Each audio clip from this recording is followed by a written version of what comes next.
Ikuti Ibu Happy berdoa. Bapak di surga, terima kasih untuk hari yang baru. Terima kasih untuk sekali lagi kami dapat merenungkan firman Tuhan. Sertailah dan pimpin renungan pagi ini. Pertumbuhkanlah iman kami. Terima kasih Bapa, dalam nama Tuhan Yesus kami berdoa. Amin. Ya, pagi ini kita masih lanjutkan firman Tuhan. Ya, apakah ada lebih dari satu Allah? Jawabnya hanya ada satu Allah yang sejati dan hidup. Berarti tidak ada dua Allah yang sejati dan hidup. Hanya ada satu. Dari mana kita tahu, Bu Happy? Hanya ada satu Allah. Dari Alkitab. Alkitablah yang memberitahukan kepada kita. Dan Alkitab ini adalah bukunya Tuhan. Berarti Tuhan yang memberitahukannya kepada kita bahwa hanya ada satu Allah yang sejati dan yang hidup. Dia adalah Allah Tritunggal yang Esa. Satu Allah dalam tiga pribadi. Allah Bapa, Allah Anak, Allah Roh Kudus. Dialah Allah satu-satunya yang sejati dan yang hidup. Nah, kemarin Ibu Tanti sudah bercerita ya kepada kita bahwa orang-orang yang tidak percaya kepada Allah Tritunggal, mereka percaya kepada dewa-dewa. Mereka percaya kepada patung-patung. Mereka menyembahnya, mereka beribadah kepadanya. Tapi dikatakan patung-patung itu, dewa-dewa itu punya mata, tapi nggak bisa melihat. Punya telinga, tapi tidak bisa mendengar. Punya tangan, tapi tidak bisa meraba. Dan hari ini kita akan melihat, benar nggak bahwa patung-patung itu punya mata, nggak bisa melihat, punya telinga, tidak bisa mendengar, punya tangan, tidak bisa meraba. Nah, anak-anak, Allah Tritunggal yang Esa adalah Allah yang berfirman kepada kita, berkata-kata. Hari ini kita akan belajar dari 1 Samuel pasal 5 ayat 2 sampai ayat yang kelima. Ibu Happy akan bercerita, kita tidak akan membaca semua ayat ini. Ibu Happy akan menceritakan ayat ini, anak-anak. Nah, ketika bangsa Israel dipanggil dari Mesir, mereka belum mengenal Allah terlalu dekat. Seperti apa Allah itu? Lalu sebagai umat Tuhan harus hidup sebagaimana? Tuhan memberikan 10 hukum melalui Musa. Tuhan mengajarkan kepada mereka melalui 10 hukum ini, jangan ada padamu Allah lain di hadapanku. Berarti tidak boleh ada patung-patung, tidak boleh ada dewa-dewa. Bangsa Israel dipanggil hanya beribadah kepada Allah yang satu, yaitu Tritunggal yang Esa. Yang kedua, jangan membuat patung menyerupai apapun untuk disembah. Bangsa Israel tahu, oh, Allah Tritunggal yang Esa adalah yang adalah roh, juga berkata, jangan membuat patung menyerupai apapun untuk kamu sembah. Allah yang adalah roh, kamu harus sembah dia dalam roh, dalam kebenaran. Tidak usah buat patung-patung menggantikan Allah yang adalah roh, supaya dapat kamu lihat. Yang ketiga, jangan menyebut nama Tuhan dengan sembarangan. Keempat, ingat kuduskan hari Sabat. Berarti kita ada hari beribadah. Yang kelima, hormati ayah ibumu. Anak-anak kita semua wajib tidak bawa papa mama.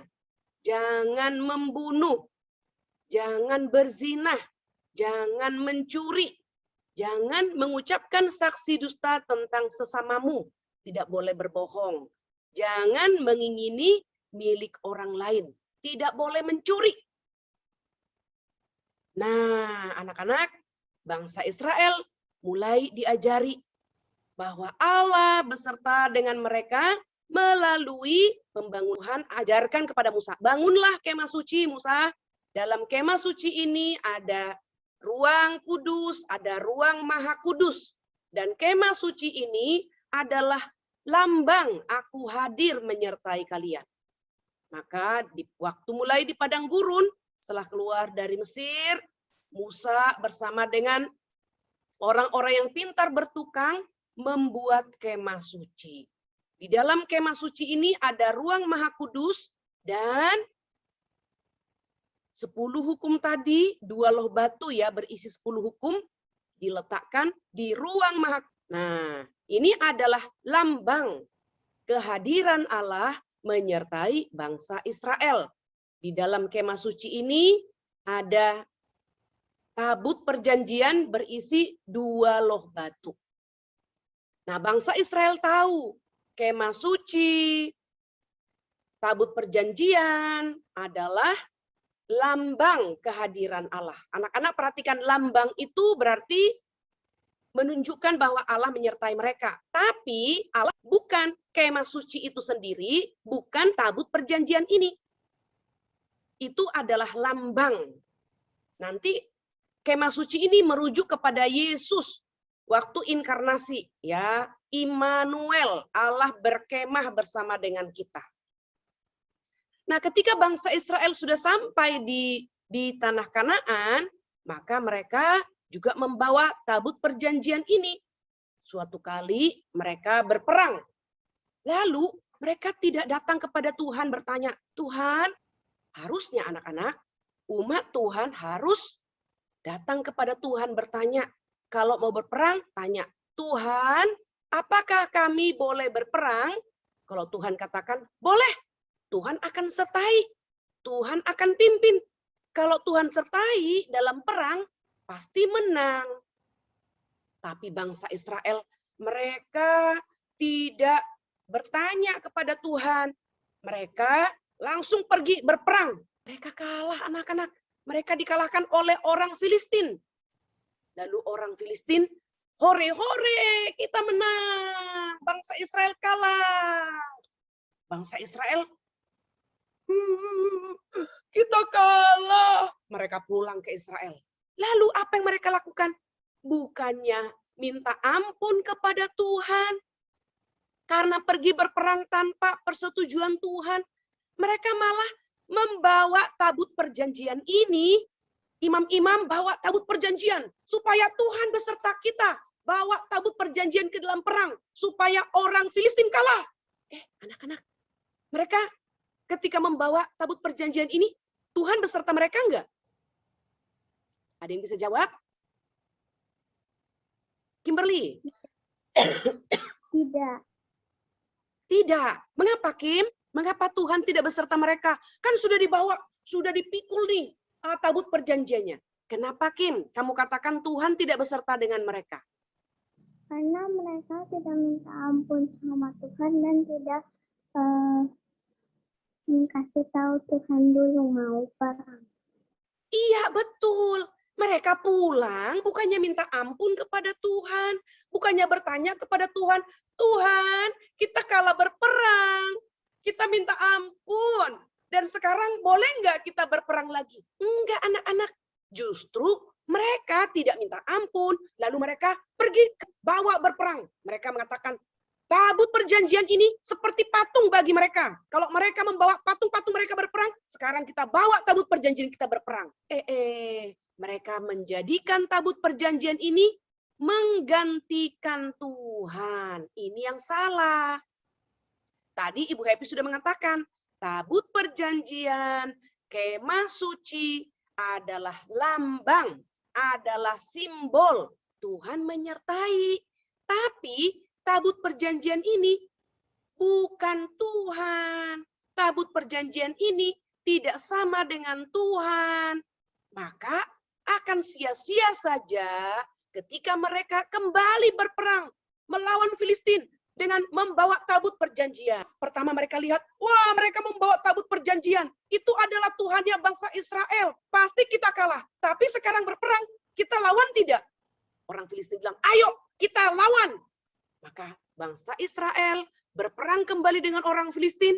Apa yang terjadi? Siapa yang tahu? Bangsa Israel menang atau bangsa Filistin yang menang? Benyamin?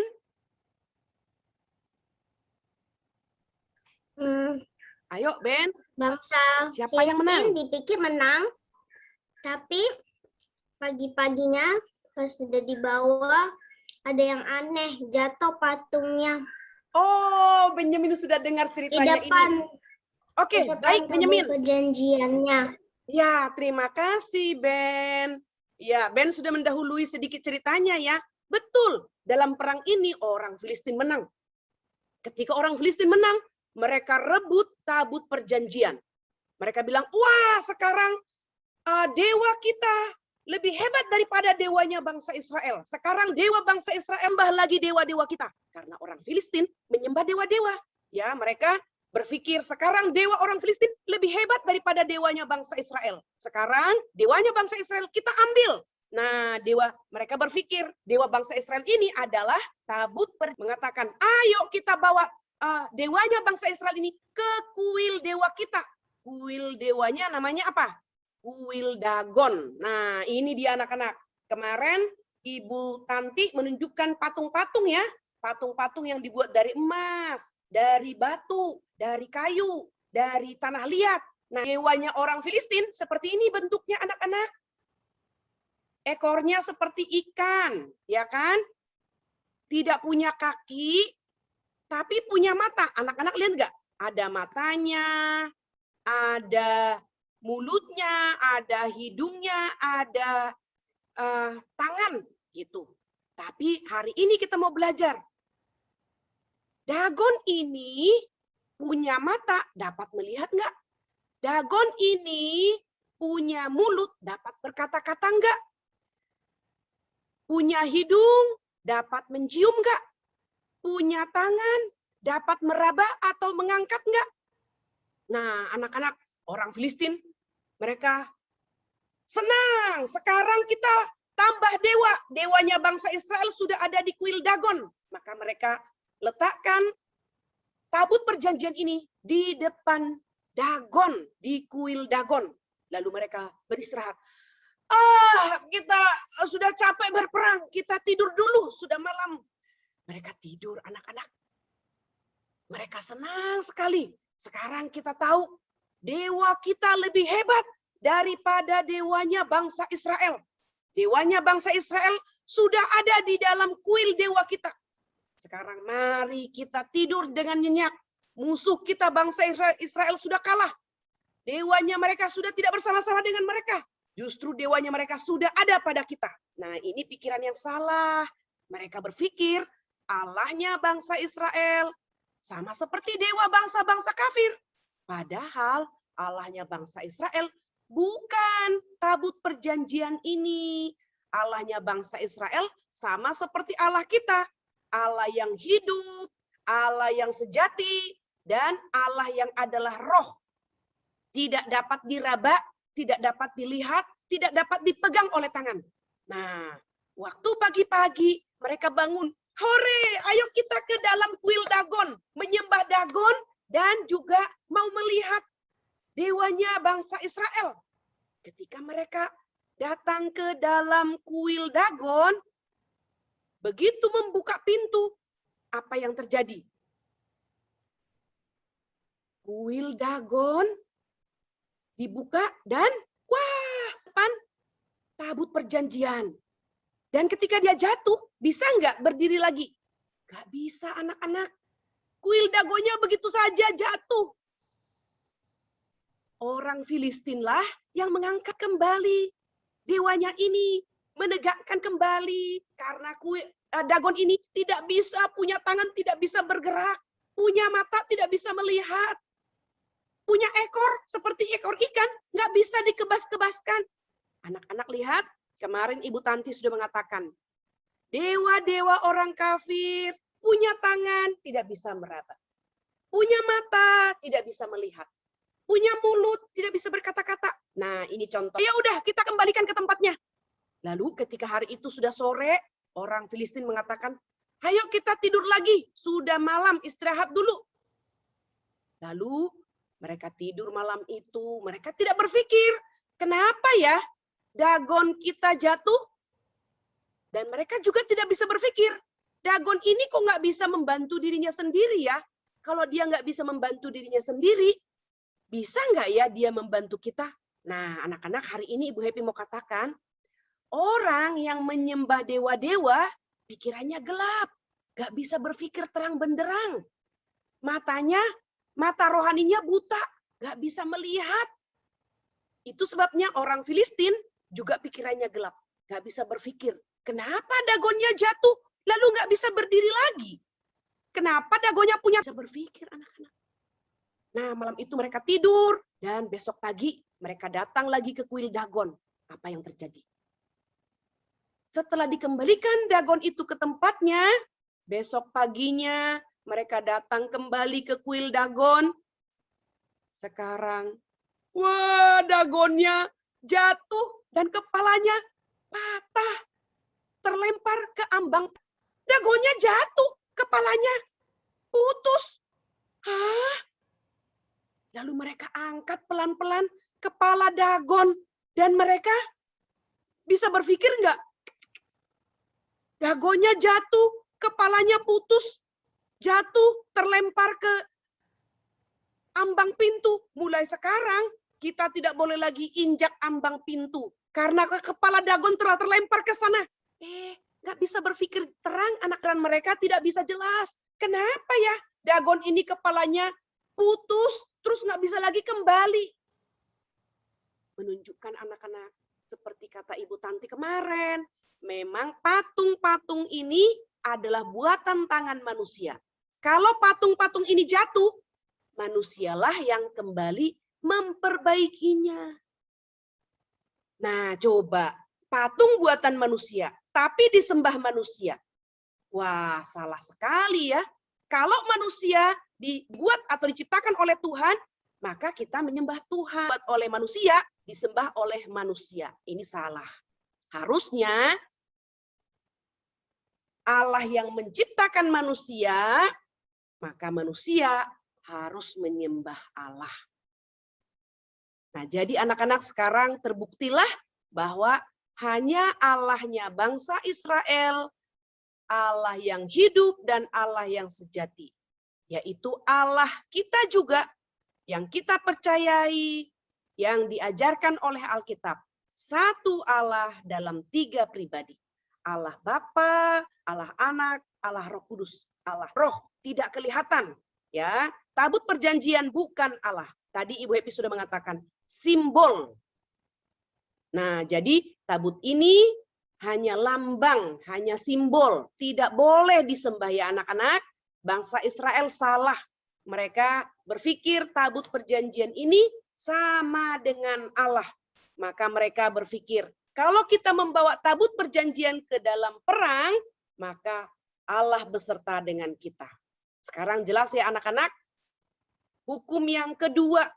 Ya, hukum yang kedua dikatakan tidak boleh membuat untuk disembah. Jadi termasuk tabut perjanjian tidak boleh kita jadikan menggantikan Allah dan kita sembah. Kita hanya menyembah Allah yang adalah Roh. Amin. Mari kita berdoa bersama-sama. Semua lipat tangan, tutup mata, ikuti Ibu Happy berdoa. Bapa di surga, terima kasih hari ini kami sudah mendengarkan cerita firman Tuhan.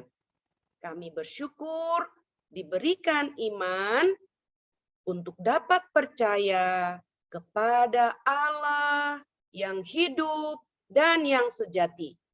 Semua dewa-dewa, semua patung-patung, semua Allah-Allah lain adalah palsu. Tolong kami dari kecil, nanti besar, sampai tua.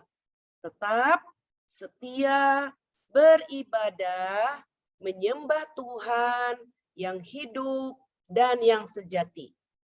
Allah Tritunggal yang esa. Terima kasih Tuhan, dalam nama Tuhan Yesus kami berdoa. Amin.